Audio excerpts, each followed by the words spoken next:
Good morning, good evening, good afternoon, everyone. I hope you guys are doing well. I'm just going to wait a little bit in case you guys want to join today our live session, and we want to be discussing the upcoming Uranus and Mars conjunction for all 12 signs in the sign of Gemini. You might be wondering, is it really an important aspect? It is, because we have got a new cycle starting, and this cycle is going to be lasting for approximately about 2 years. So, of course, this is going to be pretty important here. So, how is everyone doing? I would love to hear how have you been doing recently. How is Uranus treating you in the sign of Gemini? That would be lovely to hear. You can see that I've got this streaming device, and I can put different things on it. I can change my background a little bit. So I'm just playing around with these type of things.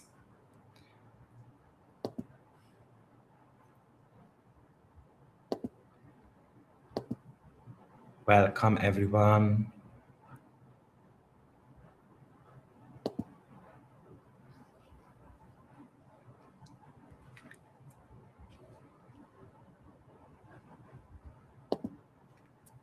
Good morning, good evening. Very hot here in Croatia.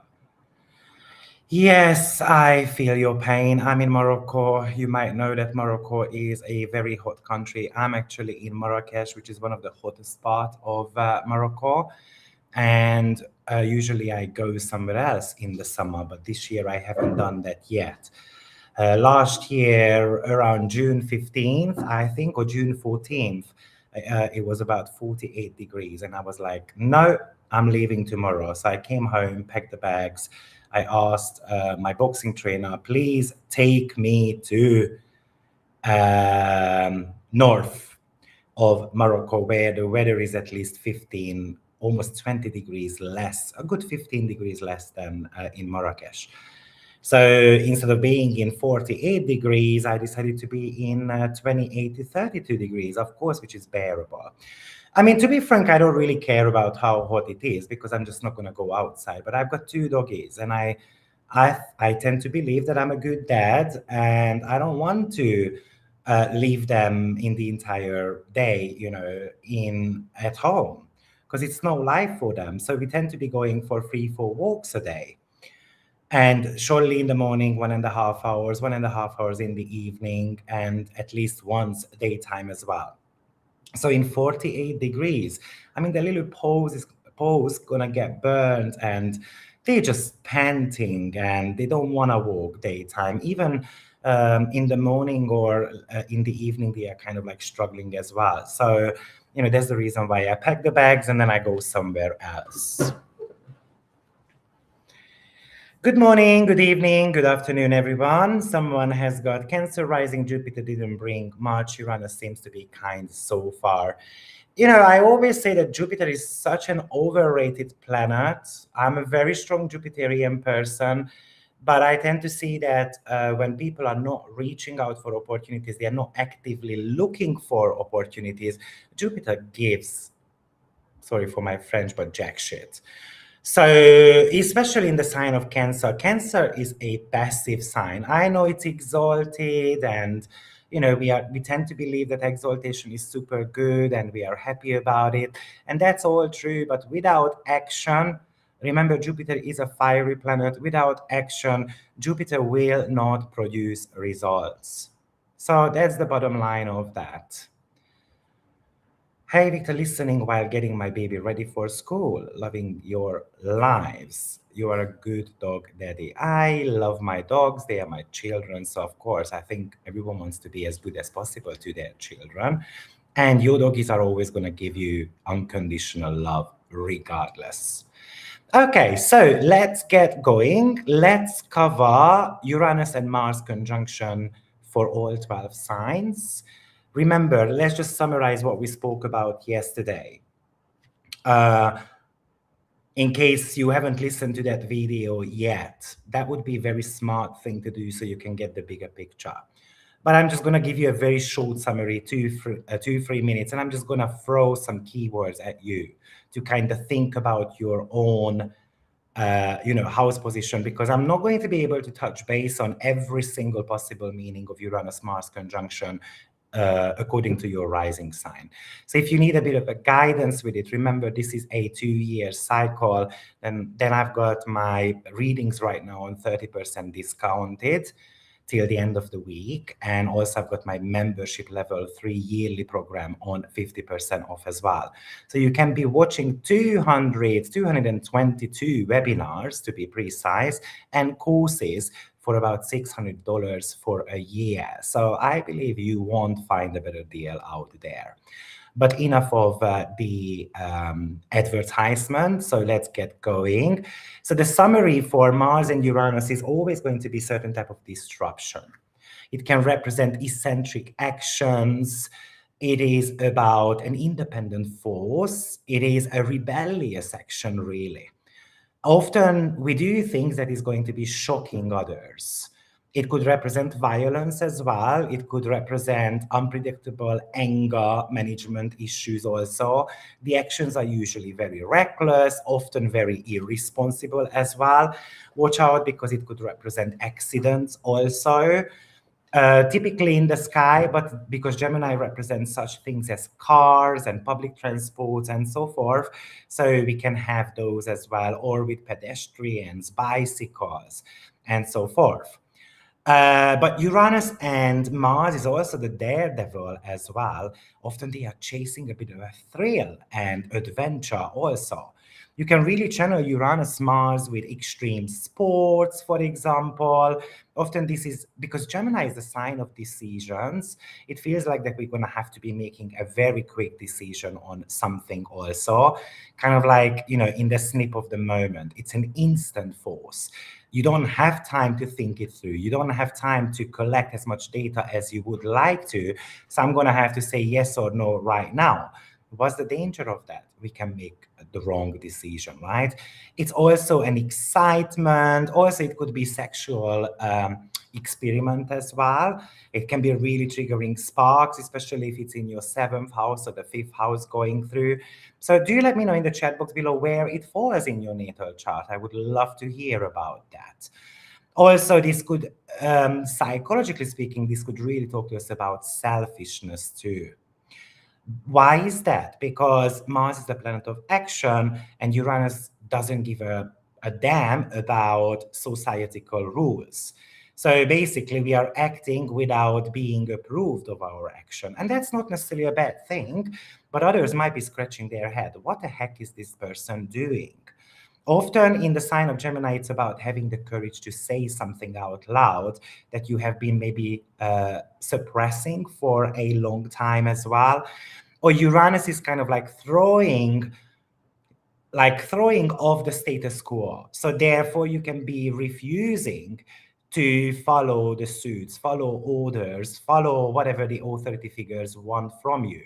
So if you have got a Virgo rising sign, for example, it's highly possible that you are going to get so pissed off that you are going to be leaving your job.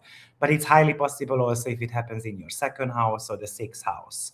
So I'm going to give you some pointers, of course, according to your rising sign, but I wanted to kind of like give you a bit of a summary what this means. And there is a lot more to talk about, of course, but hey, we cannot just talk about everything at the same time, right? So let's get going. Aries rising sign. This conjunction is taking place in your 3rd house. And actually, it's not only a Uranus and Mars conjunction. We have got a mini grand trine going on, which I spoke about last time, yesterday, in the video.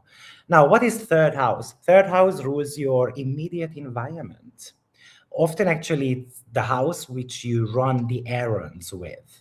It's your neighborhood, your car, your laptop, certain type of documents, kind of like your inbox in your email as well. But it also shows sales or how you communicate with others, how you try to sell yourself as well. And it feels like that's going to be an important topic for you. Why is that? Because Mars rules your first house, and that's you. And Mars being in the third house right now is about, I'm trying to pitch an idea. I'm trying to sell myself somehow.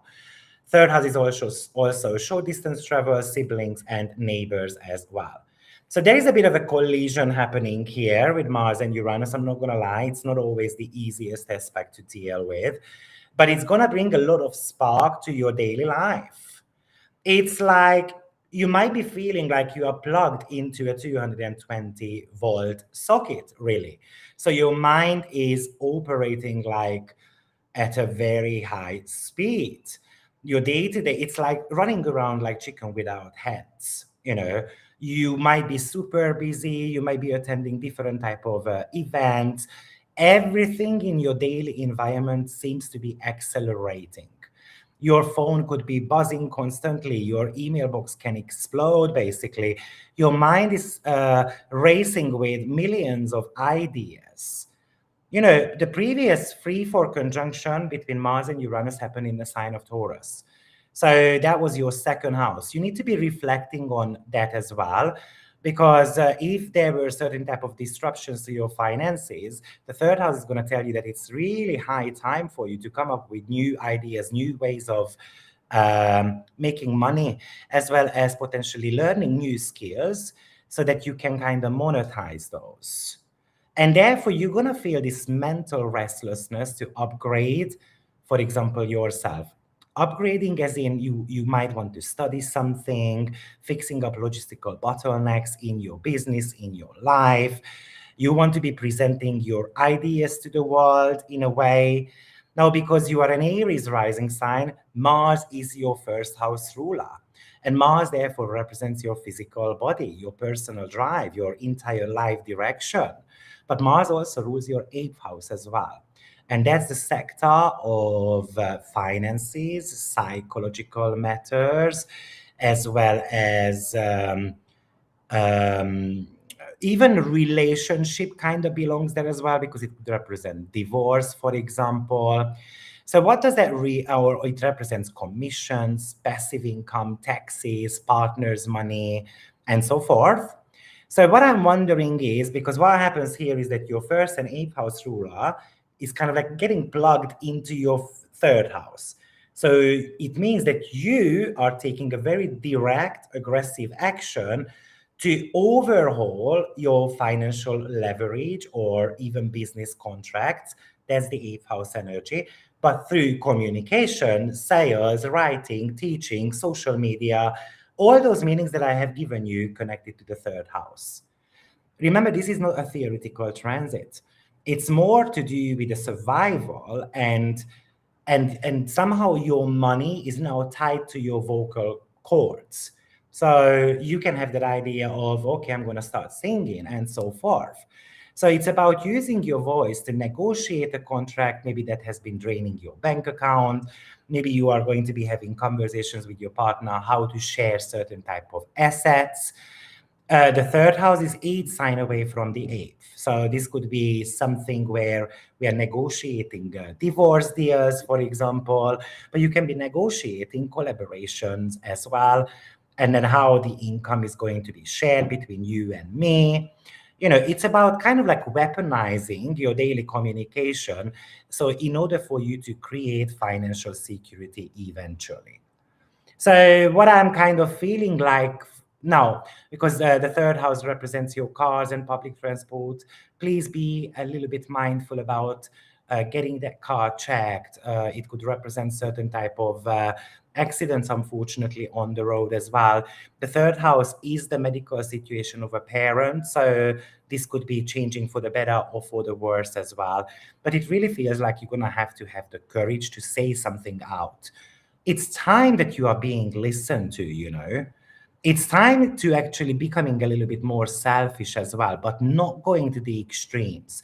Why is that? Because you have got Saturn and Neptune in your first house as well, which is really trying to teach you that you're going to have to step into your own power and Mars is representing you. You don't need to be always approved, you know, you don't need to say to people that they are always right and so forth. But very important to keep it kind of in balance, because you can really go to the extremes, you know. It's like I'm refusing to be, it's like I refuse, you know, anyone who tries to cut in, for example, while I'm speaking, but you can also do the same as well. People might start kind of like looking at you as a bit of a weirdo as well, because you might be saying something provoking to others, because Mars and Uranus is really about fighting for the independence. So we can be doing some type of liberation from our relatives, from our siblings, as well as from our neighbors. You might end up seeing your neighbor doing something that is kind of like crossing the line for you, and then you're gonna be screaming on top of your lungs. And that might be something that you haven't done so yet. So therefore, they can be pretty shocked. Okay. I mean, I can even imagine that Uranus-Mars combination can talk to us about criminal activities as well. So you might be noticing certain type of criminal activities, for example, in your neighborhood, or you simply don't feel as safe in your neighborhood anymore. Why is that? Because it happens on Cancer Dwat, which I spoke about yesterday. So if you are unsure, please revisit that video so that you can really have a understanding of that. However, the positive manifestation is profits. Okay, so if you are coming up with profit-oriented ideas, such as I'm going to be launching a digital project, an email campaign, a short course, for example, because remember, Mars is a financial planet in your chart. It's the ruler of the eighth house. So that's about monetizing passive income. So please stop overthinking and just kind of hit the publish button, go for it, because bravery is always rewarded. There is a sextile to a wide sextile, but there is a sextile to Saturn. There is a trine to Pluto as well, and so forth. This could really talk to you about you upgrading your car, for example, you streamlining your daily workflow. You might end up buying a faster computer. You might be buying certain type of gadgets that are helping you with your business task. The third house is commerce, business-related activities, and so forth. Maybe you have been postponing having to get your car fixed, so it's really time to take it somewhere because it can break down in the middle of the road, and then kind of like you're missing appointments. The negative manifestation, let's call them as traps, right? We can kind of throw verbal grenades at each other, okay? So, or your, because this is quite an erratic type of energy, or your computers, phones, laptops can be dropped, broken, breakdowns, and so forth.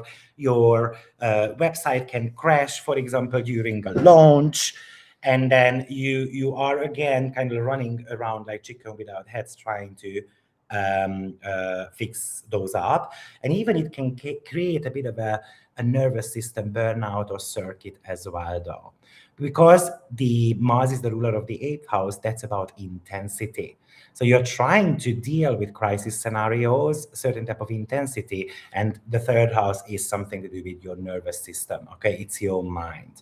So it's like when your brain doesn't shut off, right? So that could manifest as insomnia, restlessness, physical anxiety, twitching. You know, the muscles could be kind of jumping up, restless feet syndromes or leg syndromes or whatever it's called.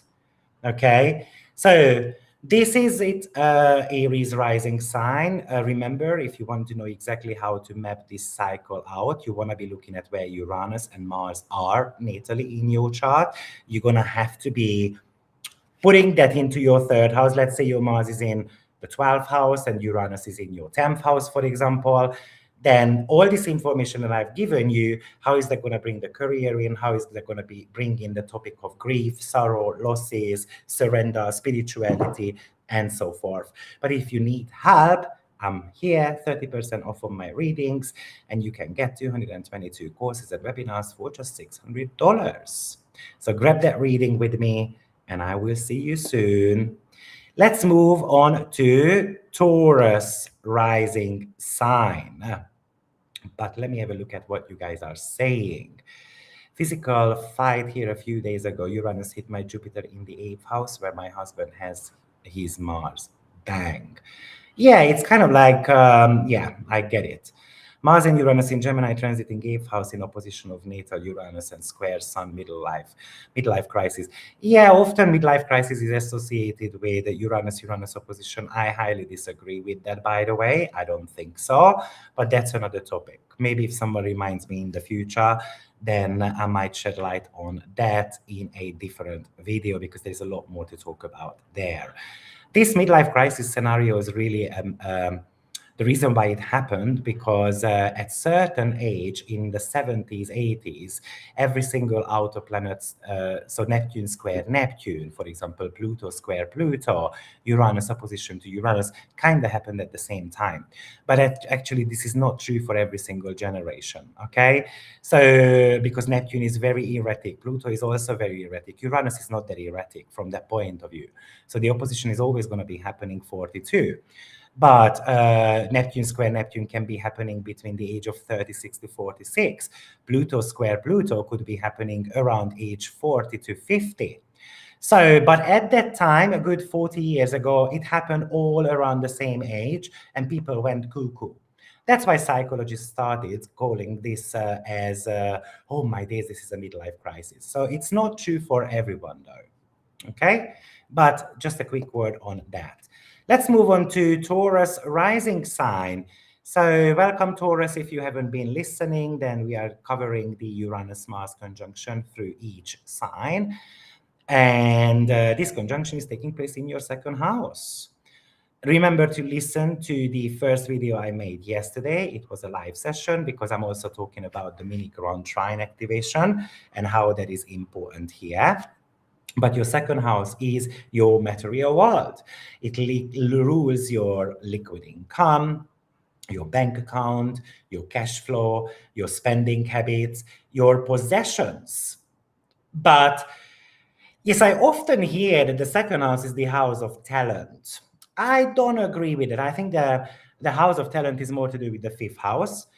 The second house, because it's so physical, we don't owe a talent.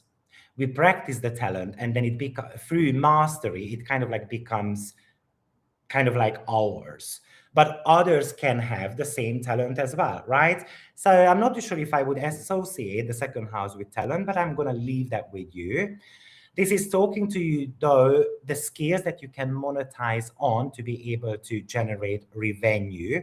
And psychologically speaking, this is the house of self-worth, which I always love mentioning, that I think it's such a fancy word that modern astrology really started to go with this meaning of self-worth and so forth. But when you really think about ancient astrologers, they didn't really care about self-worth. They simply said, this is the money of house. This is the house of money and what you do with your assets, basically. And that's why they associated this house with lands and even livestock. Because at the time, our wealth was measured by cattle rather than, or pigs or chickens or whatever animals they were, domesticating.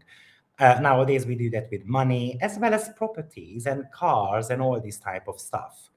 Okay, so Mars and Uranus are kind of colliding in your financial sector. So it gets a bit of a lightning ball there. Therefore, if your finances have been very stagnant, slow, and predictable, then this is asking you to make it unpredictable. Let's look at new ways of earning money. Let's invest into things with certain type of calculative risk, though. This is telling you that if you have been sitting on your laurels, Uranus and Mars is going to take some cash out of your pocket as well. This is a high velocity shakeup to how money comes in and how money goes out of your pocket as well. So this could represent erratic spending habits also. Now watch out, because it could represent someone who tries to break into your house, steal your car, and so forth. Remember, Gemini is about transportation, so make sure that you've got insurance on it, because the downfall of the second house is often the 8th house, like insurance and so forth. It could also indicate a breakup as well for you. Why is that? Because second house is 8 sign away from the seventh. So that is potentially can show divorce, breakup, a break off of a contractual agreement as well, or a loss of a client, for example, who just walks out and then you really ride on their kind of like money in a way. And then now we have to be kind of like being quick on our feet, how we are going to be replacing that client. Okay. But also, it could indicate that you are really wanting to talk about finances with others. So remember that Mars is the ruler of your seventh house. So you might be kind of like getting tired of financial independencies. And then you really want to be coming up with new ways of making money so that you don't have to be asking for the permission of your husband or your wife, whether you can buy a car, a bicycle, and all those type of stuff.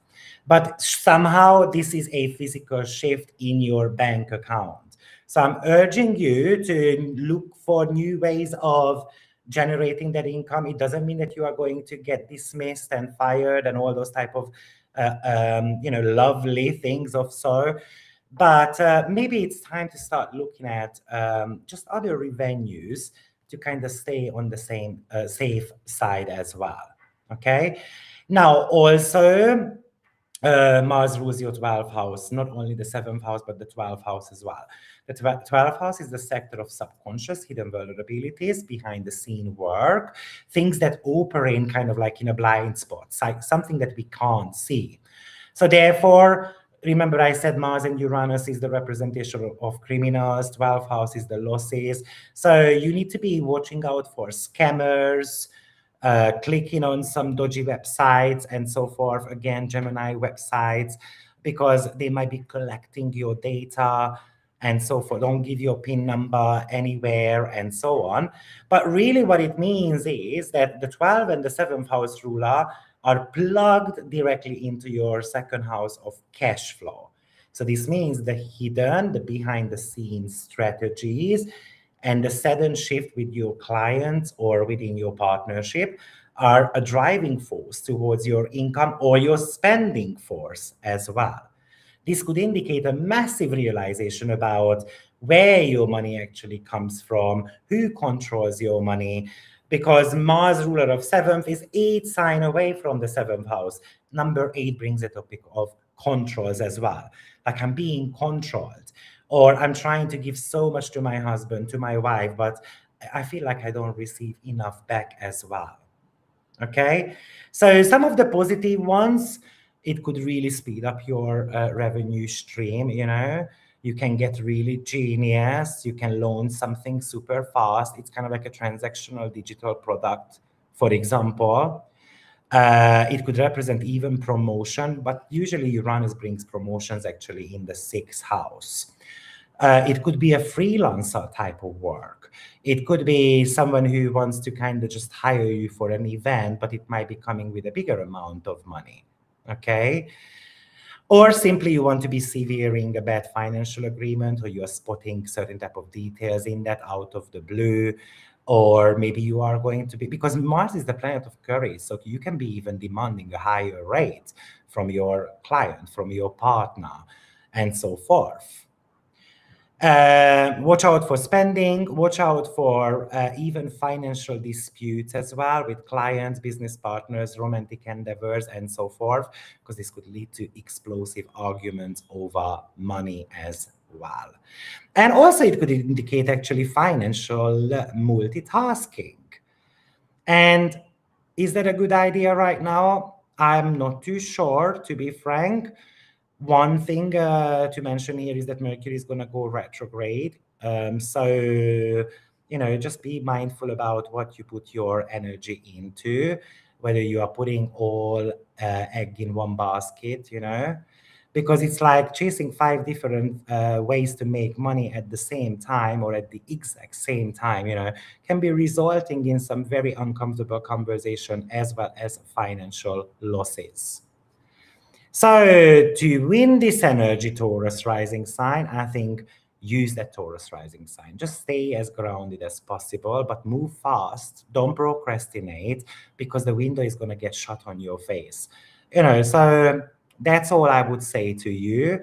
And look, if you want to know a little bit more how this financial shakeup might be playing out in your life, you would like me to map out the specific personal energies for you, then maybe take take the opportunity of having a reading with me for 30% discounted price. So good luck, Taurus rising. And then now it's time to focus a little bit more on Gemini. What ascendant are we up to? We are about to start Gemini rising sign. So Charlotte says, all happening in my third, Mars-Uranus happening in third house, Gemini close to my Jupiter 5 degree. So 5 degree is the most important degree of the year. So that Jupiter is super activated for you. Trust me on that. That's the only planet you have to be watching out for this year, in the remaining of the year, and even the beginning of next year as well. If Mars Uranus are in the seventh house, does it affect second marriage? It could indicate second marriage. So Gemini rising sign, welcome Gemini. In case you haven't listened to the beginning of the video, then it's your turn to get some food for thoughts when it comes to the Uranus-Mars conjunction, which is taking place in your first house. So that should be an absolute game changer for you, because this is making you quite explosive, you know. What is the first house? It rules your body. It rules your appearance, your vitality, your personal brand, the way you express yourself.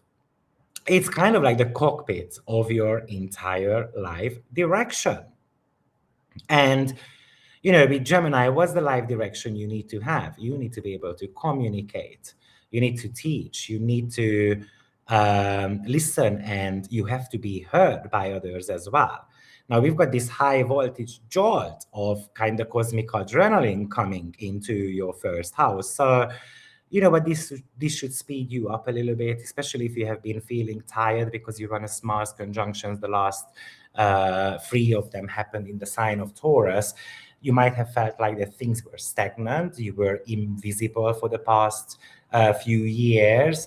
Then now it's going to be, it's trying to drag you out of your misery. It's trying to drag you out of your negative mindset, and it wants to kind of plug your butt into a socket so that you can be shook, you know, and then you can get moving, basically, and moving towards something that you feel super excited about.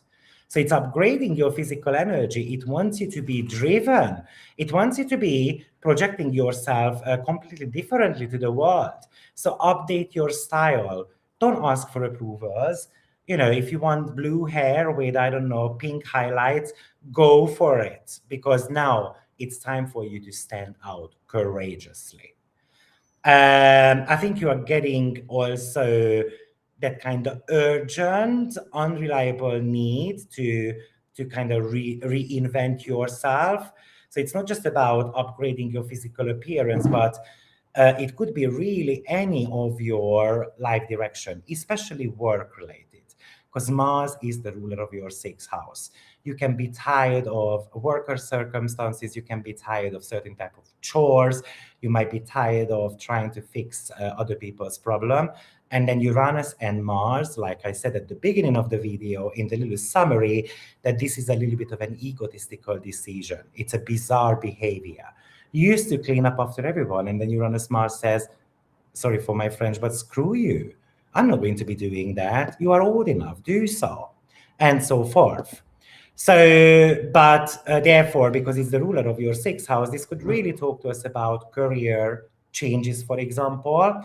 But Mars also rules your 11th house, the house of long-term goals, as well as your earnings. That's money made from businesses. So therefore, highly possible that many of you are going to go through a personal rebranding. Maybe I'm going to decide, oh, I can be online, for example. I can do an online shop. I can do certain type of networking. So somehow this transit is plugged into your first house, but it is bringing the 11th and the 6th house into your first house as well. So this is managing a network, your online audience, and your daily kind of work habits, for example. but it's colliding with your personal identity. So somehow my goals, my hopes, wishes are not aligned with the way of working. So it feels like that many of you are going to be changing a lot of ways of making money, working, or simply you decide that I would like to actually go through a body transformation. Some of you, if you are an older generation, you might want to upgrade your appearance.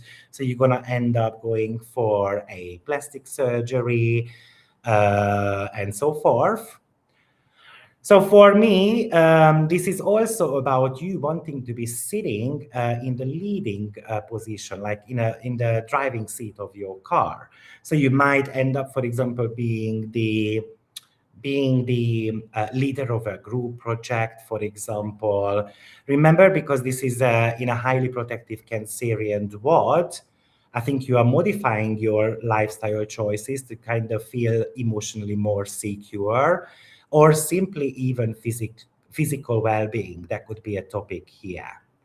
So positive things, radical reinvention. I think it gives you a lot more vitality as well. You can feel unstoppable. You can feel a lot stronger. This might want to give you like mental clarity as well. That oh my days, I'm chasing the wrong goal, or I'm part of a wrong team, or I don't want to do this work anymore, and so forth. So that's highly possible. And you might start kind of like mobilizing your audience and your friends as well. Talking about friends, you might end up just walking away from certain type of friendships also. The trap of this can be the me against the wall type of kind of combustibility. So everyone is out there to get me. Everyone is trying to get me in gossips and all this type of stuff. So Uranus and Mars can become super defensive and reactive in the first house as well. So therefore, we can be alienating friends, clients, colleagues. We can snap at them. Maybe they are just trying to give you a piece of advice, but it feels like they are trying to tell me what to do. And you are like, excuse me, okay? Also, watch out for clumsiness and accidents also, because your mind is moving 10 times faster right now than your body. So obviously that could lead to certain type of physical mishaps. So to completely kind of win this energy for you, Gemini, I think there's a raw power here. And then you have to be just kind of let it sink in a little bit rather than making decisions immediately. Personal choices we are talking about, something connected with likings and dislikes, and just because we can regret them later on. Remember, this transit is happening on a personal point of your chart, then that's even going to be more important than anything else ever in the next 2 years. And if you need help decoding your chart, go on my website, AstroViktor.com, and then I can do it right now for 30% discounted price.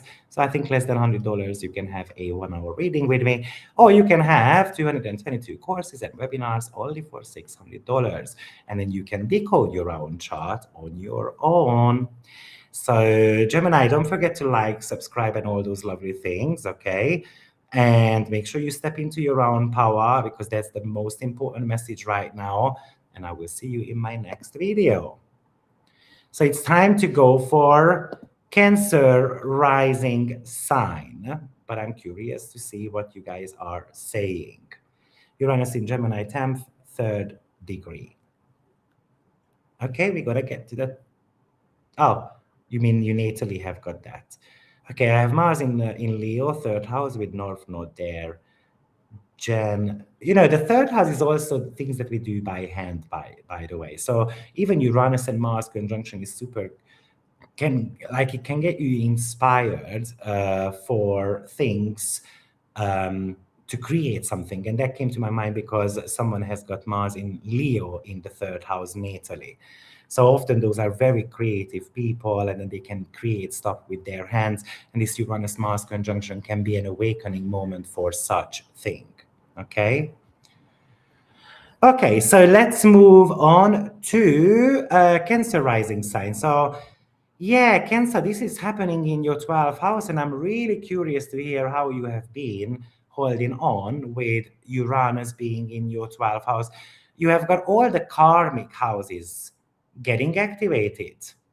Uranus in your eighth, right? Then the fourth house activations in your chart as well, and so forth. So there is a lot of karmic baggages that you are meant to be letting go of here. And therefore, that Mars Uranus is kind of like, it's like a bulldozer. I'm gonna cut out anything that is draining my vitality. I'm going to be kind of like a criminal. I'm going to shoot these inner demons down. I'm going to be stab them in the neck, for example, or in the shoulders. Gemini area is a little bit like a shoulder.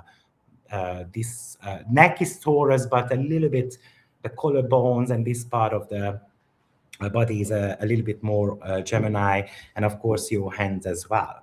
Okay, so the 12th house is the one of the most private houses of all. You know, this is a blind spot. This is a hidden part of your chart, really. Therefore, we call it as the house of subconscious, behind the scenes kind of working projects, solitude, grief, sorrow, psychological blind spots that we are not always aware of. It doesn't mean that they are not there.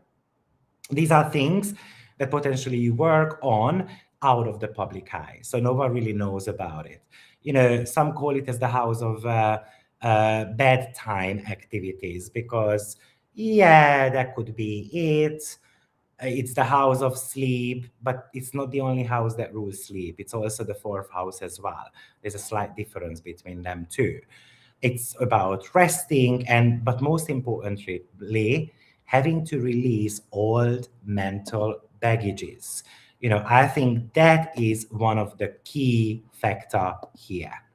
It feels like, to be frank, that you have been going through a pretty tough period.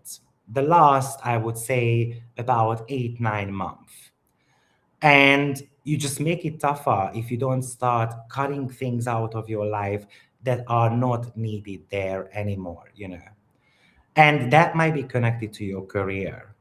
Mars rules your 10th house, the sector of career, public reputation, status, but also your professional goals as well.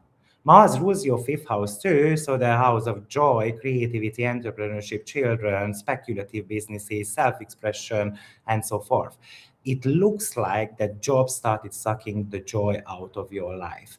And Uranus and Mars, through your sleeps, medical issues, and so forth, trying to awaken you that either you are going to leave this crap behind or I'm going to be crashing your nervous system. I'm going to be causing you insomnia, for example.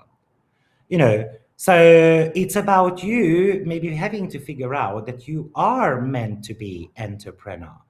You are meant to be finally doing something that is you are super passionate about. And maybe this is a period, this is a year or two when you have to start kind of like building up the system. Maybe you have to be spending a little bit of time with studying, for example, and so on. It's kind of like working behind the scenes. You don't have to be working the entire 7 years, okay? But right now, it might be you are kind of bound to bed, bound to home. You've got obligations to attend, especially with family members, because maybe they are sick and so forth. So how can I utilize my time? Not just necessarily, let's say, looking after my parents or, I don't know, being sad about, you know, having flu and so forth. But what can I do? What maybe spiritual practices I can do so that I can start feeling better? Okay. Somehow it feels like that you are meant to be stepping away for a moment from the public eye to kind of map out a new chapter in your life. Maybe it's a career strategy. Some of you might decide to, what's the word I'm looking for? To become a pensioner. Okay, some of you might start pulling up, for example, a new business opportunity behind the scenes.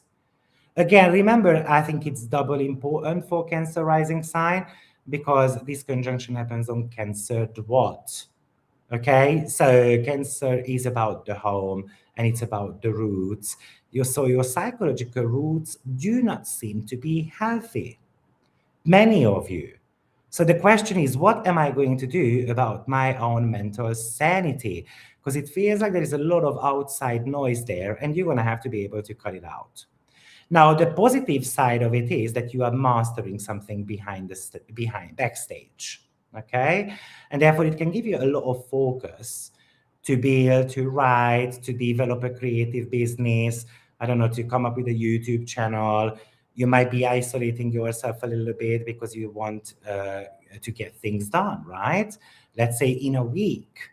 Remember, this might not be taking just a week or so. But I can promise you, if you're working on something, this mini Grand Trine, actually, this is more of a kite configuration, to be frank. You can start flying, you can soaring. But if you are forcing yourself to get stuck and then you are just kind of wiping your tears, this is going to be an ass-kicking aspect for you. I cannot say it nicer. I'm really sorry. Okay? The negative or the positive effect is that you're going to have these subconscious breakthroughs. You get these psychological insights, maybe through a reading with me, maybe through dreams, meditation, and so forth. And you realize, oh, sugar, I've been following the same self-sabotaging patterns for ages. So let me fix that up, right? Because something seems to be holding you back in your career, and it feels like many of you just want to leave that career behind. It could be even a parent of yours, by the way. And also, I think you can finally or successfully finalize maybe a private negotiations. You can be clearing out some old debts as well. You might be having some tax issues and then you are trying to pay it back as quick as possible. You seem to be potentially maybe tying up some loose ends with others as well that has been weighing down your peace of mind. So that would be the Cancerian energy. So for you to win, what do we have to do? We need sometimes a bit of a retreat. We need to be rethinking in a way what the next chapter is in our life. But if you need help to clear those blind spots, remember 30% off on my readings, and I'm more than happy to help you do that. Or you can study with me. More than 200 courses and webinars only for $600 for a year membership. Good luck, Cancer. Oh, don't forget to do the lovely things. Press like, follow, subscribe, notification bell. Do it right now before you forget. Because that helps grow my channel. And I will see you in my next video. So let's have a look at what you guys are saying. Is there any Cancer here? Cancer rising, staying very far away from any relationships that smell like karmic story. Yeah, maybe that's exactly what you need to kind of work through here. Mars is the exalted ruler of your 7th house. So if you are able to put down the karmic baggages right now, then you can actually get into a very exciting partnership. By the way, the 12th house for Cancer rising sign does represent love triangles as well, getting into married, like getting together with a married guy or a woman and so forth. Long distance relationships can even come under the umbrella of that too. Also stuck at home, not able to work due to my child's disability. Yes. So it's not just getting stuck at work, like I said, but it's getting stuck at home as well because of family obligations and so forth. And this Uranus Mars says, I'm tired of doing this. We have to figure out a new way and so forth.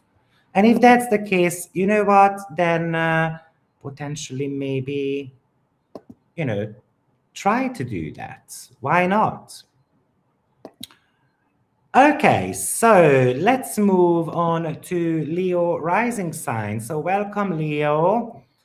In case you haven't listened to the beginning of the lecture, we are talking about the Mars and Uranus conjunction, which is taking place in your 11th house. And this is the house of community, professional associations, friendships, your long-term goals, business goals, even kind of represents money made like profit from the business that you might be running, especially if you operate online. then this would be your audience, your subscribers, your email list, your the massive group of people that you can impact by your words, by your message that you have to share them. Okay. And the reason why it's the house of income is because this is second from the 10th. So, meaning that it's money made from businesses. Now, Mars and Uranus are kind of colliding here, and it's a high voltage type of energy. So, it is hitting the zone of your social and professional networks. So, therefore, it could indicate that you are going to be falling out with your friends. You are going to be finding really good new friends who we can kind of chase thrills with. It can indicate that someone wants to collaborate with you. And if your client outreach, your social media growth that you might be focusing on, you're feeling super motivated to get it higher. Okay, but if these fields are feeling a bit stagnant or slow, then it should start ending on the 29th of June, really. Because all of a sudden there is a shake-up happening, especially from July onwards, really. And I want to be shaking up my social sphere a little bit. I want to make more money. And it feels urgent. It feels kind of like an aggressive drive to mobilize your network. So you start calling around your friends, for example, who knows a better paid job, and so forth.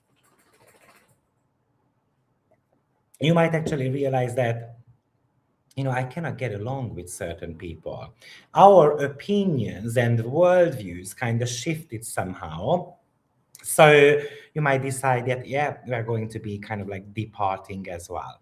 Some of you might figure out, unfortunately, that the partner has been cheating on them, or you might start feeling a romantic kind of connection with a friend of yours, or a friendship is getting disturbed or kind of disrupted because the friend started having romantic feelings towards us. But really, the positive side of this is that how to leverage the power of words, how to leverage the power of friendship. Some of you might end up in digital platforms. Some of you might be doing some heavy marketing strategies, for example. It's about kind of electrifying the crowd, especially if you have got those fan clubs. And then maybe we want to create a movement together. Maybe you want to be setting a social media trend, for example, and so forth. This could really bring you massive growth as well, especially once Jupiter starts sextiling this combination also, which is just happening the second week of July. So this could really talk to us about kind of like going viral moment as well. So brilliant to launch something. Please do not wait around, Leo rising sign, because your audience is waiting for you. They are hungry for your knowledge. They are hungry for your kind of style and attitude and quirky, kind of bizarre type of things that you have got to share with them. Now, Mars rules your ninth house. So often ninth house is looked at as the house of audience, but also it's something to do with publishing, right? So you are meant to be publishing. You have been potentially an eternal student. So now whatever I've learned, I have to apply it and I have to broadcast it. I have to create a business out of it. Maybe you want to be doing an online schooling. You want to be having like sharing your big picture philosophies with others. Yeah, Mars rules your fourth house as well, the house of your home, family, and real estate. So this could indicate, for example, unfortunately, the death of a parent. The 11th house is 8 sign away from the 4th. So that's the death of a parent, unfortunately. Okay? Not every single of you, but some of you can experience that. That could also indicate, because the 4th house is endings, the 11th house is something to do with friendship, so the end of a friendship, the end of a social media channel. Maybe you are going to get hacked, for example, on your social media, and then you have to start a new one. And obviously that's super frustrating. That's super kind of like annoying, right? And that's really Mars. Also, this could indicate that your global vision, your content creation, your absolute need for even personal or domestic security are kind of like somehow become a primary goal in your life. Okay. What's very interesting is because Mars rules your fourth house, which is the private world. And the 11th house is one of the, one of the most visible houses of all, right? It's the public arena, really. So what could be also mentally disturbing is that you are trying to kind of sleep and then you are always getting disturbed. So it's a bit like, but I would like to shut myself off for a second or two, especially if you're a little bit more on the active side. And Leo should be a little bit more of a social butterfly anyway. I know social butterfly is associated with Gemini, but Leo loves being in the middle of attention, right? In the middle of everything.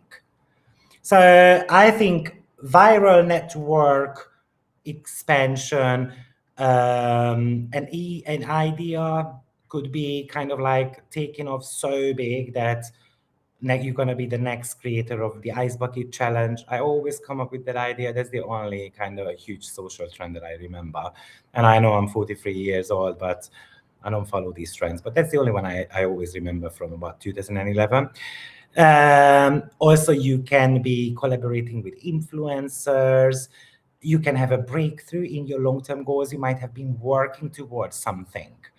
And then finally, you crack the code. Finally, I realize what to do. Okay, so therefore you can even secure some major contracts.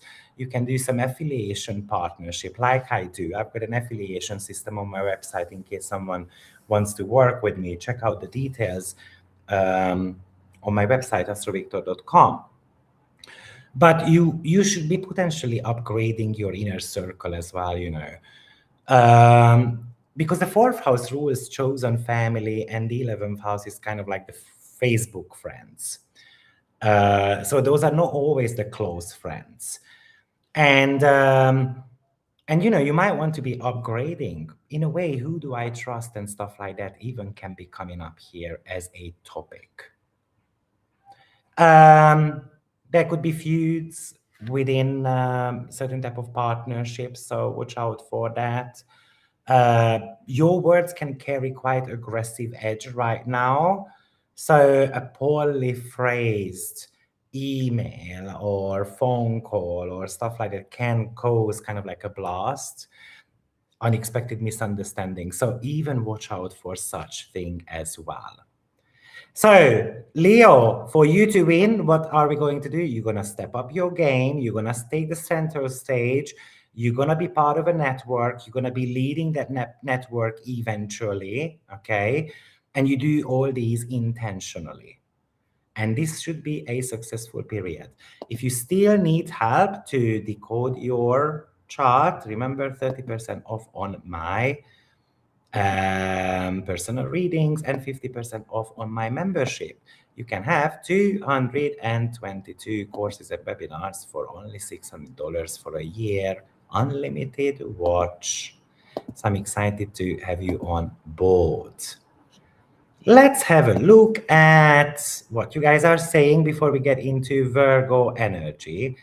But we're gonna have to finish this reading in 45, 50 minutes. So we're gonna get to the end of it, I promise.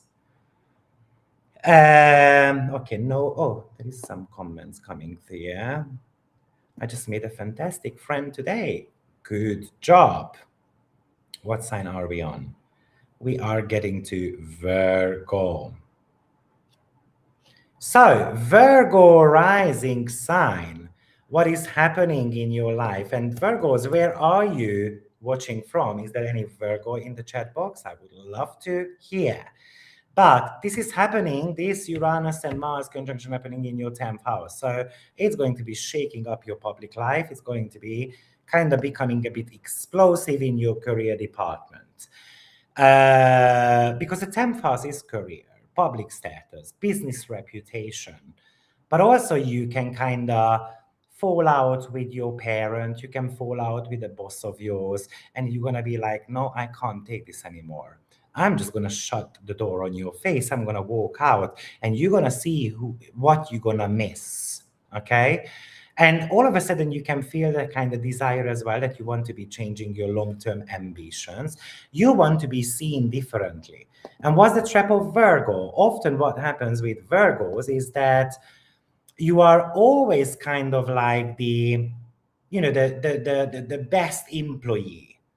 But this Uranus Mars might be inviting you, what if I wasn't just the best employee? What if I was, I don't know, the employee of the year? What if I was an entrepreneur, for example?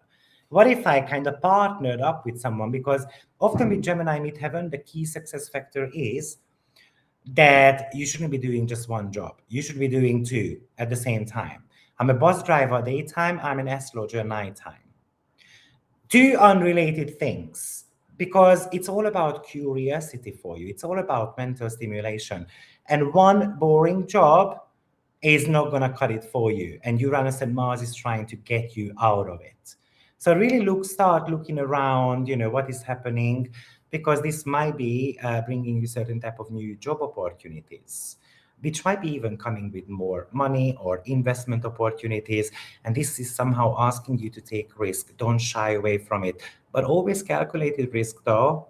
Because remember, Mars rules your eighth house, the house of investments, but also client money, taxes, debts, contracts.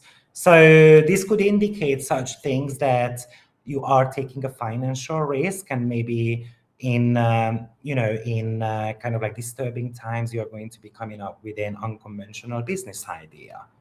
Okay, it might be an indication that you're going to end up working, for example, for commission, hoping for the best. Mars also rules your third house, which is the house of sales, communication, writing, tech tools. I mean, tech tools are a little bit more sixth house anyway, but marketing surely. So you might even decide that I want to be boosting my business. I'm going to be spending some money on being able to get more visibility. Okay, so I feel like that it's a great opportunity for you for marketing campaign. Let's create some sales pitches. Let's do some investment deals, because that could be like, it's kind of like you are chasing a high profile client, and we only need one or two, right? And then it's something I'm not gonna shy away from it with a Pisces rising sign though, but I have been working on getting high profile clients for a reason. So Virgo rising sign could be doing that. Even Pisces rising can be doing that as well. Because we are talking about house polarities. So if you've got the 10th house activation, actually the 4th house activation is happening as well at the same time. So therefore, it's a good idea for everyone. Do not only listen to your Virgo rising sign, for example, but listen to the opposing one as well, because the manifestation could be happening in your opposing house. I should have mentioned it at the beginning, but hey, I forgot about that. Sorry. This could indicate, though, positively speaking, promotion to you as well, which still comes with a bit of a headache, and you might have to be fighting for it. You might have to be having certain type of conversations about it, okay? But your only weapon right now is how good of a job I'm doing and what type of clients I'm chasing down, what type of contractual agreements I can secure, how much money I bring into the company. So the words are not going to kind of save you, basically. So I think, positively speaking, it's a professional breakthrough. I think it's a kind of major contract win for you. I think it's a career pivot, a career change. And currently it could be scary though, but when you look back maybe in 2 3 years time, you're going to say, thank you, Victor, because that was the best move ever I've made. Even if you get dismissed, for example, from your work, this is somehow telling you that it's really upsetting, right? But that's okay, because something better is coming. Remember, Jupiter is going to be beautifully sextiling this combo.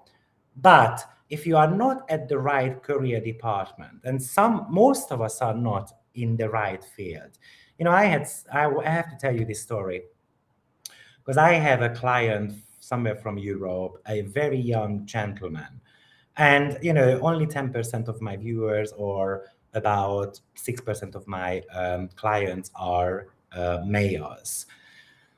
And from time to time, I get more males, but these are very periodical. Anyway, as I've got this young gentleman, and I did a reading for him last year. And what I loved when he came back last month, he said to me, I followed your advice to a T. We are talking about a 21, 22 years social media influencer, and everything turned out. So he followed my guideline, and then he, I don't know, opened the gym or something like that. And then things started skyrocketing pretty fast.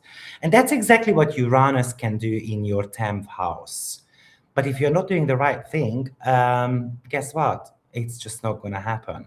So that's why I sometimes believe that if people were teaching astrology at a young age and kind of like decoding the talents of kids, and don't get me wrong, many times I get parental, like parents coming with their kids, and I always tell them that if they are old enough to talk, then I want to be able to talk with the child. But if the child is under 18, I want the parent to be there as well, because I'm not going to talk to a child without the consent of a parent, because God knows it can create some legal matters or whatever it is.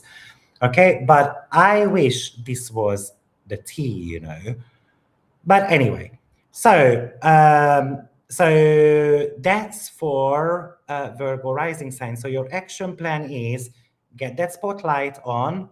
Okay, let's allow yourself to be, you know, in the middle of the attention in a way.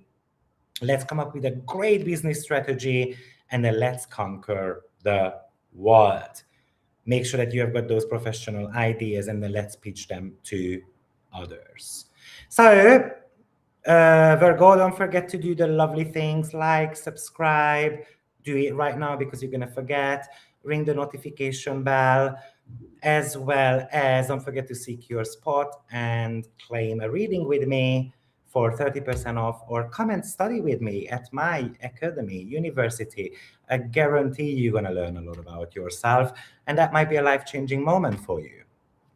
So let's move on to Libra rising sign. So Libra, this is taking place in your 9th house. But I want to see if there was any Virgo rising sign here. Oh, someone is with Libra, so you are coming up, Libra. I dreamt last night that the mother died. Loads of, oh, how interesting. You know, this is something I love doing, and maybe I shouldn't be doing it because I'm not a psychologist, right? But I dreamt last night that the mother died. So just reading that one sentence, it gives me the idea, what is the relationship like, you know, there? And maybe, for example, if this transit is taking place in the 10th house, such as for Virgo rising sign, is there something that we are meant to be healing, liberating ourselves from? And maybe Uranus comes from, for example, 6th house. So I have to be healing or fixing up certain type of relationships with a parent, or I have to just walk out of it, you know. Loads of subconscious and unconscious work I have been doing over the years. To me, that is an example of death of a parent. Yes. So, oh, thank you for mentioning that, because the death of a parent is not always literal, you know. And I actually, you know, yeah, let's just stop there, okay? Oh, the QR code is not working. I was just playing around with it because I saw an option like that. So I was thinking, why not to put it there? But maybe I have to do something with it. It's a new streaming device. I paid a ton of money for it, but it does some great stuff. So I'm hoping that this is just going to be working out well. Hi, Vegas. Hi, Progress Sun. Hi, Rhonda. Let's go. Loads of marketing like I used to do, and teaching to new audiences. So, Michelle, you are on the right track then. In your view, from what point can you look at the ascendant of a child's chart? Does it have an influence from day one? Okay, so when I studied astrology, when I started studying astrology 24 years ago, we were told that we should never look at a child's chart until the age of 14. Now, I highly disagree with that. I actually do quite a few chart work with my clients where they want to know how to raise a baby. So I'm not going to give them career advice. I'm not going to give them these type of stuff. But from day one, I do look at the rising sign, because the rising sign is telling us what the parents are teaching us as a baby. So an Aries rising sign is going to be told, don't punch anyone in the face. But your birthright is to be punching, okay? A Gemini is going to be told often, don't talk too much. Okay? A Pisces rising sign, stop crying. My grandfather used to tell me, because I was raised by my grandparents, the Pisces rising sign, stop hiding behind the skirt of your mom, because I called my grandmother as mom. But that was my birthright to do so. I wanted to be behind her. I wanted to climb under her skirt. I mean, I'm not being nasty, of course, but because I was holding on to her like her leg, like a dog does, for example, when the doggy doesn't want you to go anywhere. My dogs do that. Well, only Lola does it. Caramel doesn't. Okay, so but that's your birthright. So you should be looking at it because you can give really great parental tips for those mummies and daddies who have no clue about what to do with their children, because you are going to be teaching your child the way you were raised or the way you think it's the right thing. And the moon in Capricorn, for example, might need sometimes a bit of tough love, or Venus in Capricorn, because the child is going to appreciate that. Not in that sense, in that moment, but later on, what, that shaped my life. That's why I'm so great with my career or something like that. So looking at a child's chart, I'm really against whatever I was told 24. Oh my days, actually 25 years. I started 25 years ago. So I'm really against it. I would be looking at it right now. Yeah, I would look at it as we speak. Okay, Libra rising sign, because someone is impatiently waiting for Libra in the group. Libra, this is lighting up, kind of giving you an electroshooting into your ninth house, which is the house of kind of legacy, but it's more to do with the vision. Okay, so we have to be creating a vision here.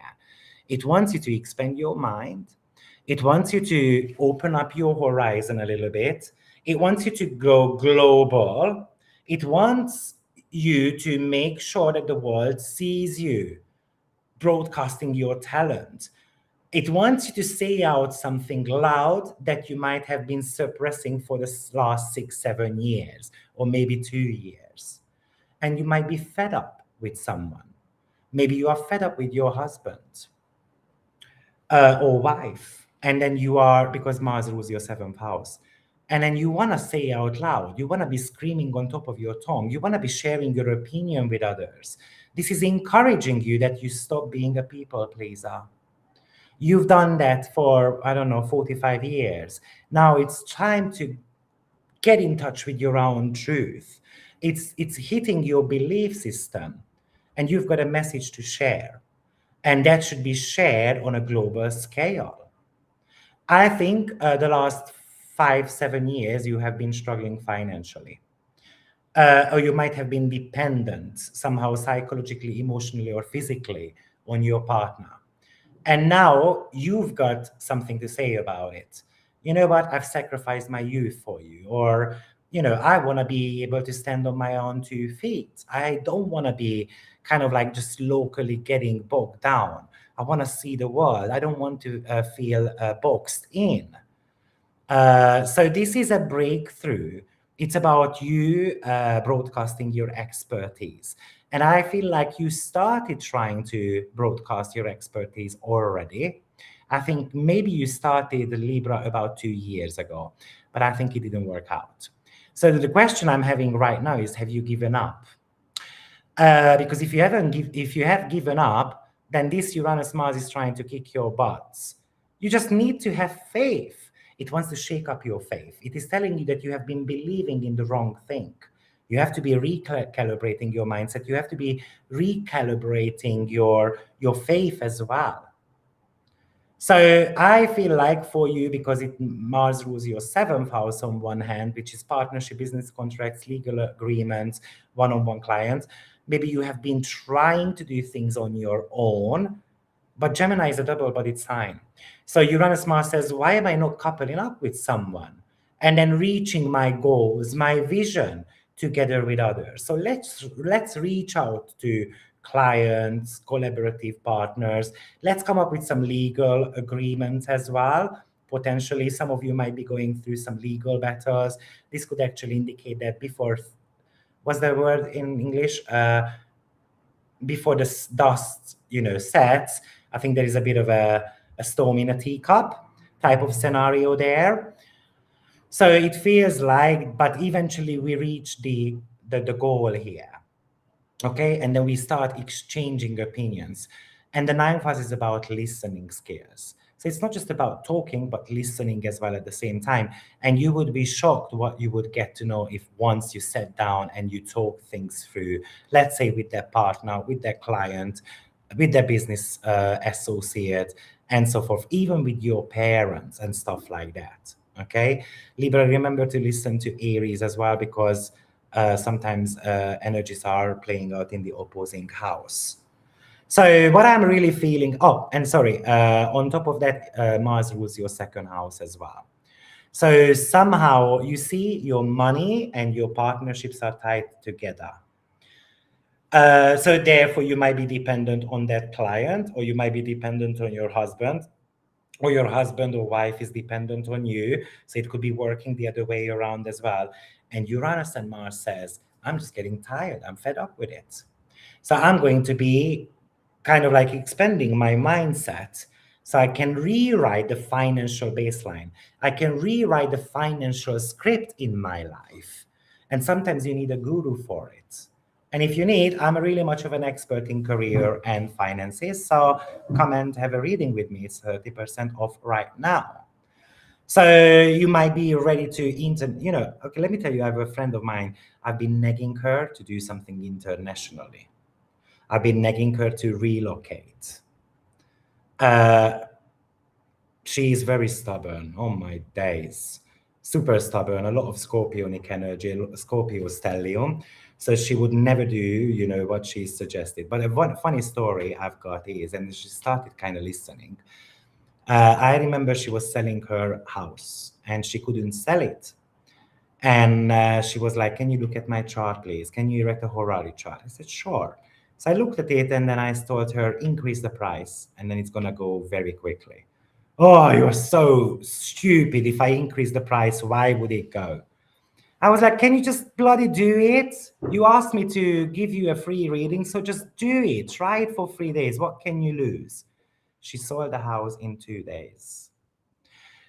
Because I'm guessing what happened there is that the client who was looking for that type of property didn't fall into under the umbrella of that price tag, right? So if I'm looking for something, let's say 150,000 to 200,000, I'm not going to be looking at the properties for 139 or 145,000. And she sold the property in 2 days. Now I'm still working with her, of course, to get her loan something globally, but she says, no, I don't want to speak English.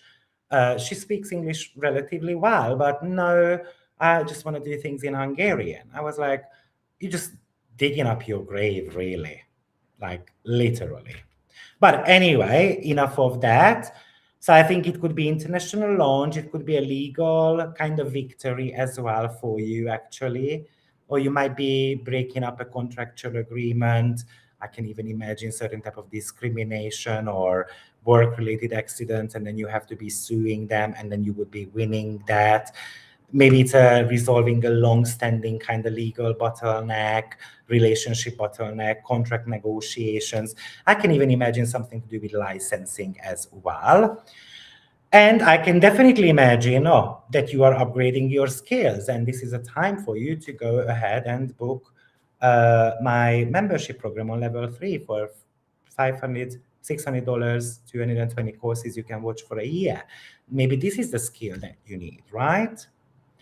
But don't get into ideological feuds, please. This could indicate some travel kind of miseries, okay? Like unpredictable glitches, for example, while traveling. You can be traveling even more than you used to, actually, especially between July to October. There might be some unexpected international travels, but you can get into visa issues as well. Or maybe, like your plane is going to get detoured. Certain type of global shipping routes are changing and so forth. So that can cause some chaotic disruptions at the airport, right? So, and the trap here is also overexpansion. The eighth house is often about overexpansion, and Gemini is about scatteredness. So if you're trying to build 3 different things at once, or trying to translate your business into, I don't know, 5 languages, just be mindful about it, that you might want to be delegating certain type of tasks because you might end up with 0 projects completed. So Libra, that's your energy pattern. So let's move on to Scorpio rising sign. Let's see what you've got to say. I'm happy to have caught you online, one of my favorite teachers. Thank you very much. Missed most of this, I think. We are talking about Scorpio rising right now. Aquarius rising coming up shortly. Virgo 8th house. Sun, Venus, North Node, Vertex, and BML all at 4, 5, 6 degree. Yeah, 4, 5 are the most important. 6 is not as important this time around. Scorpio rising sign. So this is going to be happening in your 8th house. And 8th house is undoubtedly one of the most intense. It always comes with high stakes, This is deep financial entanglement, things that we don't like talking about. We don't like talking about commission and money and sex and taxes, and we don't like talking about that we don't pay the tax. We are trying to hide money, right? So that's why even the taxes belong here. But this wants to give you a psychological breakthrough. It wants you to be able to liberate yourself from certain type of power struggles, contractual agreements potentially, or you might be kind of like getting caught up in certain type of red tape, maybe at work. And you are like, no, I can't do this. I can't do this. And I'm going to end it no matter what. It could give you a major shakeup to your finances as well, or to your partner's finances. Okay, it feels like that you feel that urge to kind of overhaul your financial obligations too.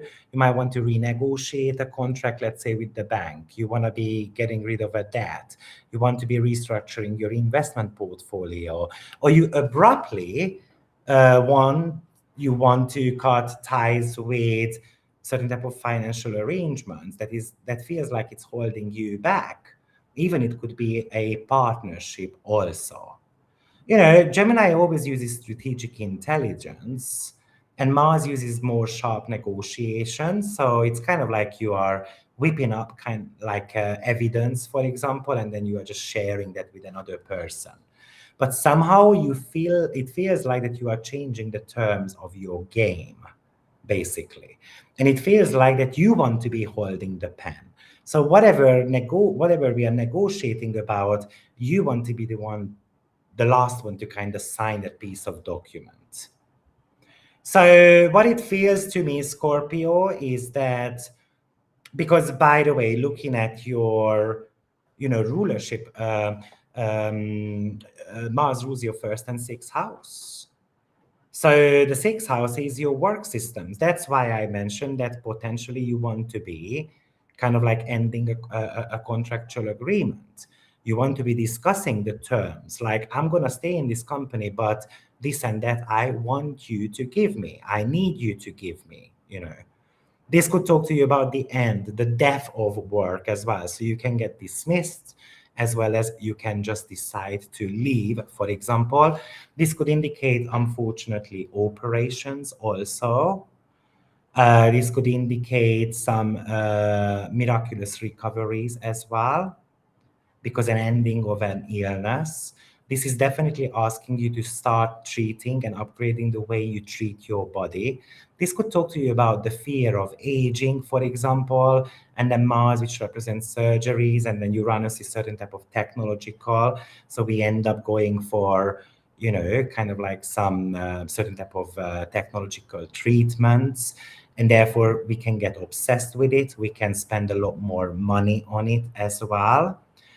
I can also imagine that you are ready to make changes in the way you work, or in the daily systems, like upgrading that and Let's say I'm going to buy a new software, let's say an astrological software, and I'm making that certain type of investments, for example. The eighth house represents commissions. So we can have arguments about how to split the commission, for example. But Mars rules your first house as well. So you seem to be wanting to upgrade your personal life path.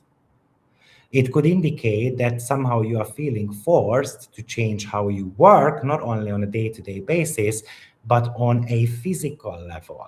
That's why taking care of the physical body might become even more important for you. And remember, this conjunction happens on Cancer dwelt, so it means that we do this because we want to get emotionally protected. Somehow you might feel emotionally threatened.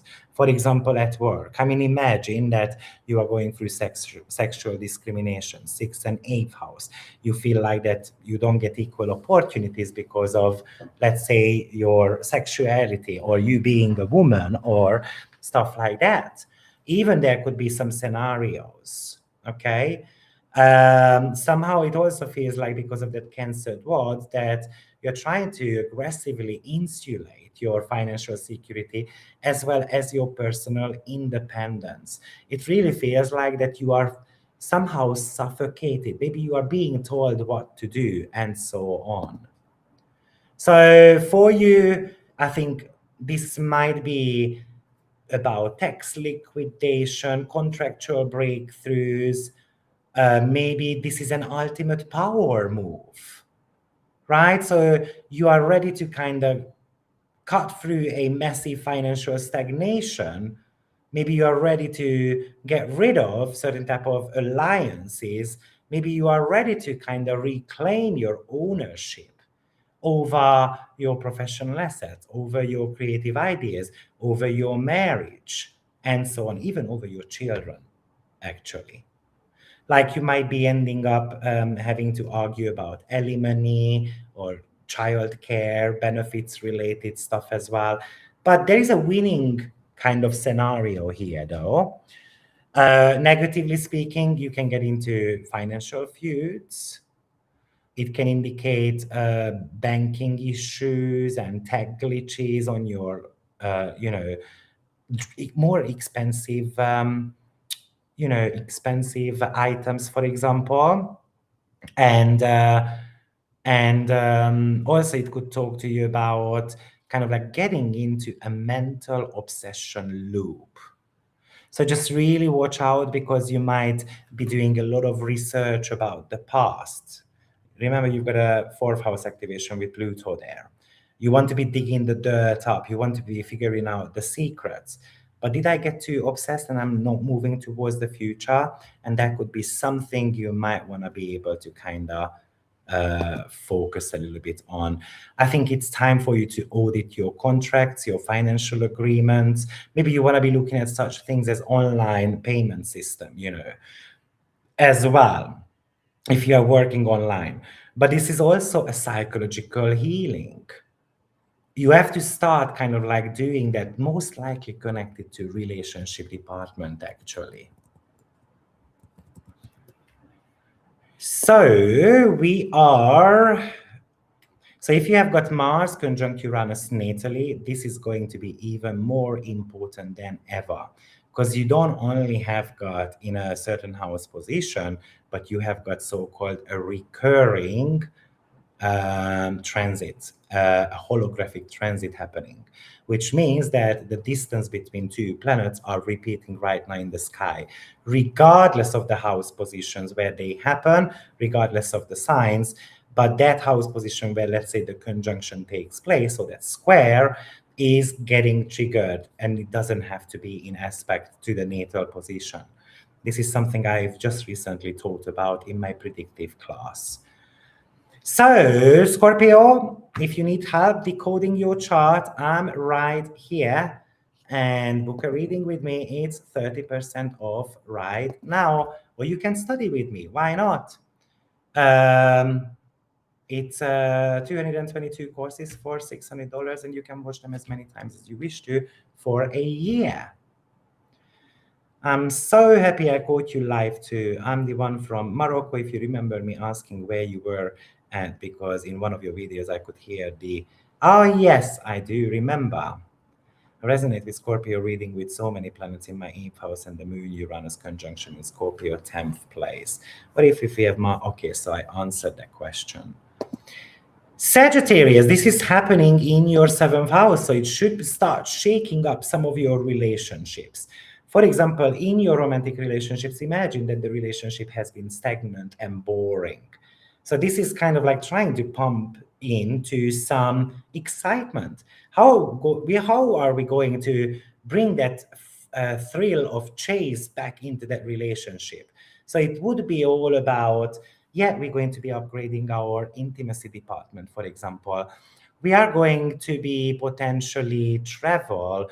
We might decide that we need some type of fresh air.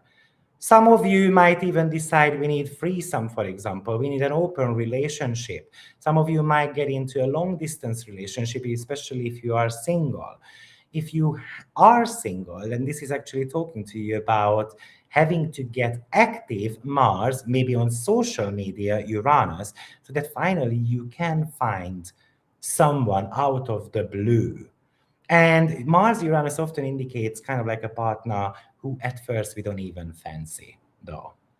Something has been slow and stagnant in your contracts, in your relationships, and then now all of a sudden it is time to somehow shake that up. It feels like that you want to be addressing something in certain partnerships. This is not just romantic partnership, please remember that. Maybe you want to sign a new contract. Maybe you are ready to kind of like get clients out of the blue. Maybe you are ready to establish new alliances. Maybe it's about, remember, it's Gemini, it's the power of words. So this would really talk to us about, spreading certain type of message and group to an audience and so forth. It's about direct communication. So I'm going to tell you exactly how it is. I'm not going to be reshaping my words because, because maybe it sounds a little bit nicer. Of course, the danger of it is that it's very easy to hurt other people's feelings. But it feels like there's going to be a negotiation on the table for you, and you need to learn to state your terms very clearly. I also feel like Mars with ruling the 5th house, which is of course your sex life and something to do with you being passionate about. So it's about getting passionate about your partnerships, getting passionate about new business opportunities, new collaborations, even entrepreneurship as well. Maybe it's the idea that we need to make a decision, Gemini, about wanting to have a child or not wanting to have a child. Even it could indicate decisions being made about selling a property or buying a property, investing into a property. We are taking a gamble on a partnership, especially if you are single. It's time to take that risk on someone. It's time to take risks on your heart desire as well. Mars rules your 12th house as well, the house of solitude and strategies and the kind of like these stuff that is operating, behind the scenes in the background. So it really feels like that, yes, some of you might be figuring out that, you might get caught that you are cheating on your partner. You might get entangled in a love triangle. Potentially, this could indicate that your partner is going through a medical condition, or the partner is going through a pain, loss, sorrow, grief. And the question is how much you're going to show up for them. But I also believe that you might have been working on something behind the scenes, and then maybe you are ready to pitch it to someone, and you're going to get a yes for it. It just really depends, again, how much you are going to be stating your terms to them. It could actually indicate separation from a legal contract as well. So for me, somehow, I think, because the 7th house is like a win-win scenario. So often with Uranus and Mars, we are egotistical. So we want to be winning. But the question here is, can we make it a win-win scenario for everyone? And that might be something to think about, because it's an unexpected opportunity that potentially opens up maybe a lucrative partnership for you, or a contract, or a new partnership as well. So you really need to be grabbing out for opportunities. Okay, or if it's a legal claim.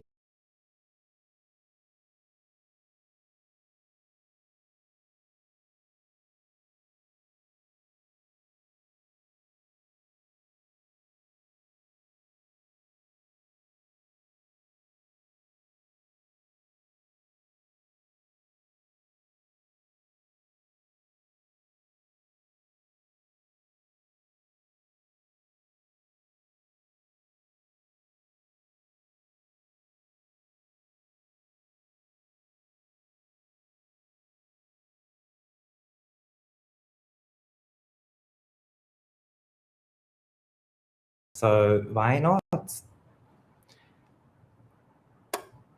And don't forget to do lovely things, right? So subscribe and press like and notification bells and all these type of lovely things, because that helps me grow the channel. Brilliant. Let's move on. I always think of romantic relationship with seventh house, but I forget it's more than that. Many people do that, and I used to do the same when Jupiter went into my seventh house. Oh yeah, finally something is coming. Jupiter has never brought anything. This is going to be my fourth Jupiter in the seventh house next year. I guarantee it's not going to bring anything. Usually, actually, Jupiter brings me something relationship-wise while it goes through the sixth house. But there is a reason for that, but let me not talk about that right now. Capricorn, sixth house. That's where it happens. So Capricorn, welcome back. In case you have missed it, we are talking about the Uranus-Mars conjunction happening in your sixth house, the house of daily work and grind, and like business operations also, logistical systems, your relationship with employees and subcontractors, your physical health, fitness, daily habits, the house of discrimination, the house of actual labor required to kind of like run an empire. So with Mars and Uranus here, this could actually indicate that there are some disruptions happening at work. There are certain type of disruptions to your daily routines, hopefully because you've got a ton of work and then you don't find time, let's say, to hit the gym, but you have to promise something. You are still going to try to find as much time as possible to be able to hit the gym, because the sixth house is about routine. We cannot just break the routines. Otherwise, it can show up as a health problem later on, especially if you haven't been treating your health, kind of has been becoming sluggish or disorganized, or if your work is boring, then how am I going to bring excitement into that department? I think there is an aggressive drive here to kind of overhaul your operations, your health as well.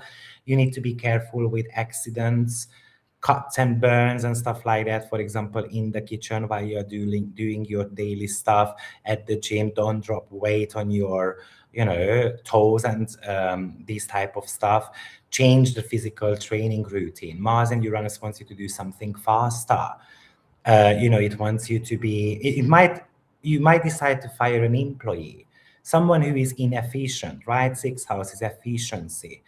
So you are reinventing the ways of working, your day-to-day schedule. You optimize your schedule. Leave your schedule more flexible, please, because you're going to be missing appointments. You're going to be rushing from one point to another. You seem to be a busy bee in the next couple of years. You might end up using some type of technology. You want to be mastering your technological skills. You might be investing into a clever software, maybe a fast communication tool, for example, just to make your life easier.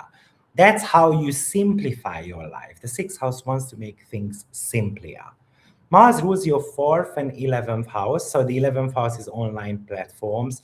It's about deciding to work online, to generate income online as well. Potentially with the fourth house, this could talk to us about that you are trying to fix up your personal security. This could talk to us about health issues with a parent as well, unfortunately. Or this could indicate that you are trying to get into some better professional networking. You might start working together with a friend of yours, for example. You seem to be focusing on generating revenue from your career also. So I think there is a grand vision, and now we have to make it real. I think you have had visions in the last 8-9 months already, but potentially you haven't done much about it yet. So this is the activator. This is telling you that let's do something about it. So maybe you feel this sudden kind of urge to scale your networking, maybe it's about digital product sales, for example. Maybe it's an increased business endeavor that is forcing you to kind of invest into more of a better business system or a daily software, because you have to be keeping up with the demand. There is somehow the financial stability of your parents, the financial stability of your home as well. You might be doing up your home environment, doing some renovations, or emotionally speaking, you might want to be having healing conversations with your parents as well about the past. Remember, this is a Cancer dwad in the sign of Gemini. So you seem to be also having to modify your daily schedule to kind of insulate your body, your family, your work and life balance. Maybe you are going to be having extra responsibilities, having to take care of even children or parents, as well as navigating, work-related duties. And therefore, it can leave you slightly bit mentally drained. So we're going to have to learn to share responsibilities. So I think efficiency is an important one, or even to kind of coming together with a team and then working a system out somehow. Maybe we are going to be sitting down and then talking through business opportunities. There could be a lot of workplace friction happening in your life. There could be a lot of snaps, at work, chaotic working environment, for example. The boss is trying to micromanage us, and then we are getting tired. Or as a workplace, we decide to go on a riot or demonstrations because of not getting pay rise, 11th house, or unfair treatment, 6th house, and so forth. So remember, the 6th house is a little bit disciplined. So I think you need to apply a bit more discipline to your work, because it can really take you to heights. Actually, it can really boost your finances, and it can give you really advancement as well. But it doesn't come just with sitting on your laurels. You're going to have to be kind of like making some investments, like systems and so forth. Okay. Aquarius rising sign. It happens in your 5th house. In case you missed the beginning of the video, I spoke about the general, briefly a summary of Uranus and Mars conjunction, but I made a longer video yesterday. But Aquarius, this conjunction is taking place in your 5th house. That's your creative fire. That's your entrepreneurship, something that you are passionate about, business ventures, even being on the stage, personal branding. It's something that you create and give birth to, usually from scratch, something that you truly enjoy, something that you are kind of like playing around with, speculation, investments, even children, because you are risking, having sex without condoms. So obviously there could be a child coming with that. So Uranus and Mars here can indicate an unexpected child. It could indicate that you are making erratic moves when it comes to speculative businesses, taking huge risk, but you can get super motivated to build something up from scratch as well. Okay, it somehow wants to spark your creative side. It wants you to be more of a better entrepreneur.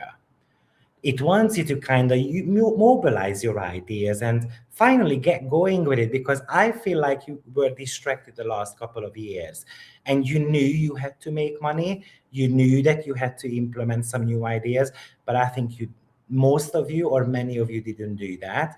So this is giving you that creative fire in your belly, in your bum, so that finally you can kind of turn things around. Obviously, I'm talking about now the Uranus and the North Square as well. So sometimes what I'm saying might not make sense, but I'm trying to put the entire chart together in my head. And this is how I'm sharing some of those bits and bobs for you. Okay. So I think with Mars ruling your third house, it's communication, sales, writing, marketing, teaching, tech tools. So it feels like that and it rules your 10th house as well, right? So it is really about getting creative about the work so that finally we can fix some of our money, for example. It's about upgrading your skills. It's about using that TikTok channel, for example, to get more clients or to get the visibility, 10th house, that we need, so that finally our personal brand can grow even further. Because if you've got a personal brand, it feels like it might have got stagnated a little bit. I think it's asking you to be bold.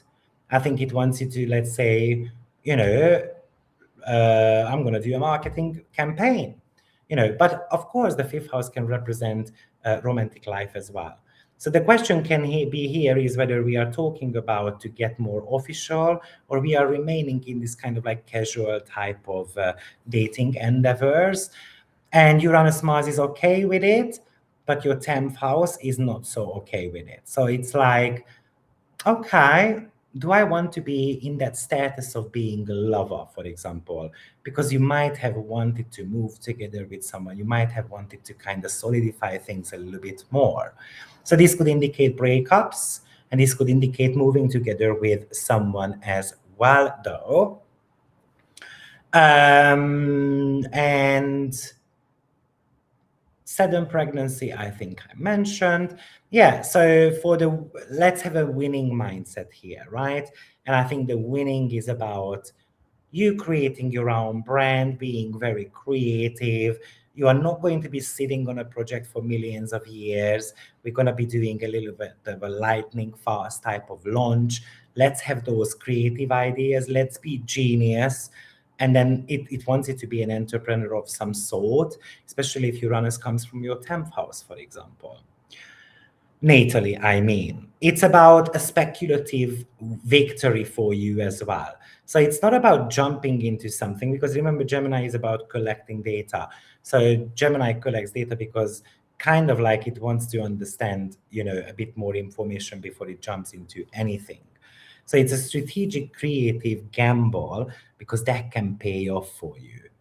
Remember, you can have arguments with your child, you can have reckless risks, you can have ego-driven communication happening as well, Mars is so connected to pride with Uranus, and Uranus definitely brings with Mars volatility. So imagine that a child of yours pisses you off, a boyfriend of yours pisses you off, and then you chuck them out of your home. So good luck, Aquarius rising sign. And then we are going to be looking at Pisces as the very last sign for today. And Pisces, this is happening in your 4th house. So that explosive energy is triggering your roots, your family, your properties. The 4th house is the very base of your chart, right? So it's also about your internal foundation, your psychological security, your private sanctuary. So such things I can imagine is that someone is going to try to break into your home, for example, or you are ready to rebuild your entire external life, but you realize that I have to start building that within. I think there could be some major changes in your living situations with your parents as well. There could be maybe an earthquake, for example, where you have got a property. But maybe your home life, your family life might have felt slow, stagnant, or restrictive. By the way, it could be your career as well. So Pisces, listen to Virgo as well at the same time. But then it brings a bit of a shake-up where you live. Maybe you have been bored.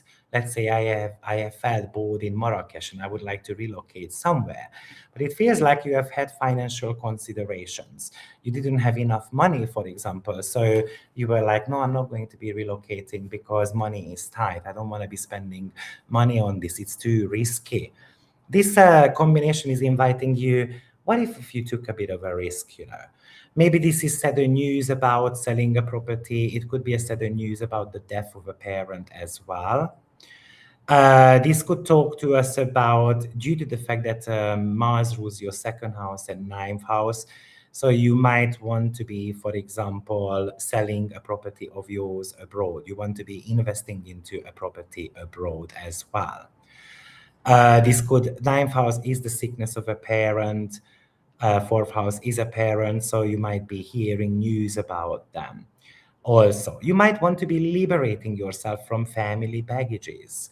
You want to be rewriting the script around it because you realize that it has been affecting your finances as well as your self-worth. You might be receiving money from your parents. That's also possible. You might be launching something from home, and that can take off for you as well. So it can increase your finances. I can also imagine maybe legal matters are changing, for example, around, I don't know, caretaking of a parent, property matters that you're going to have to take care of, or maybe it's going to cost you slightly bit more money, and so on. It feels like that somehow you are securing your home base, you're working with your instabilities somehow. It feels like that maybe you are upgrading your home environment and you are buying new furniture and so forth. You're installing advanced tech machines. Maybe you are going to be ready to put a home office in. I can also imagine that if there has been an issue, like a legal issue, for example, to settle a real estate matter, then you are going to be negotiating the lease. And then it can be a winning for you, though. There could be a lot of family feuds, so let's watch out for that. There could be arguments behind closed doors, getting into those spheres, kind of like debates, often maybe with landlords, with family members, with roommates, because the boundaries are being crossed. Or you're doing something that is not in the contract, maybe it's illegal. I don't know, having a guest over in your house, and then maybe it's written in your contract. So we need to be kind of careful about that. I think, negatively speaking, this could really indicate internal anxiety as well. A bit overcranked nervous system, really. It's the inability to rest because you might not feel safe in your own skin. So that is even possible. So I feel like some Piscean will be changing their lifestyle. They might go on a diet. They might be suffering with some self-esteem issues, and you want to be able to work this through. So for you, Pisces rising sign, I think the winning combination here is that let's secure that physical environment. Let's manage our private life better. Let's manage our private battery better as well. We have to be approaching all this with a bit of a cool logic. There is a need here to kind of fix up some lingering issues in your home. The TV can be breaking down, alarm systems and so on. So just let's make sure that it's all fixed up. But if you need a bit more help and you want to hear my own opinion according to your chart, then why don't you go ahead and book a reading with me, 30% off, less than $100. You have an hour consultation with me, or you can study with me, 222 courses and webinars, only for $600 for a year, unlimited watch. You won't get a better deal than that. So guys, some of you, even Pisces, there could be some, someone is just mentioning it, I can see, that someone having to move because of mold. Yeah, that's exactly the type of things that Pisces might be representing, because Pisces represents mold and dampness and so forth. So I was about to mention it when I saw Josh mentioning that. Yes, so yeah, that's highly possible. My mom is Pisces and really wants to sell her house and move to Morocco. Yes, I am trying to sell my house as well in Koh Samui. It's a beautiful villa. It's about 240,000 euro. So if anyone knows someone who is interested to live in Koh Samui, send them away, I mean, send them to me. A beautiful villa for about 240,000 euro. Yes. Yeah, then do let me know. Guys, thank you very much for being here. You might be having some questions, but unfortunately, I don't have time for questions today. But I believe I'm going to be live tomorrow as well because we have to start talking about the Mercury retrograde. Like I said, I am going to be live quite a lot in the next 1 month because we've got so many energies going on that we have to break that down. And then on Saturday, we are going to start working with Jupiter moving into the sign of Leo. So that is very, very important. Final words is look at this Mars and Uranus conjunction on 4 degree. Does that interact? Do you have any planets in any of the signs on 4 degree? Do let me know in the chat box. Because then Mars and Uranus conjunction is mega super important, not for 2, 3 days or 2 weeks, for 2.5 years. Okay. So therefore, make sure that you are kind of like, working with that energy. Okay. So you just have to work with it. So thank you, everyone. Have a blessed week. See you potentially tomorrow, or maybe it's going to be tomorrow because Thursday I've got the live session for my Patreons on the lunation. So I don't think I can do that. So I'm going to see you tomorrow with Mercury retrograde. Thank you. Bye bye. Take care, everyone. Bye bye.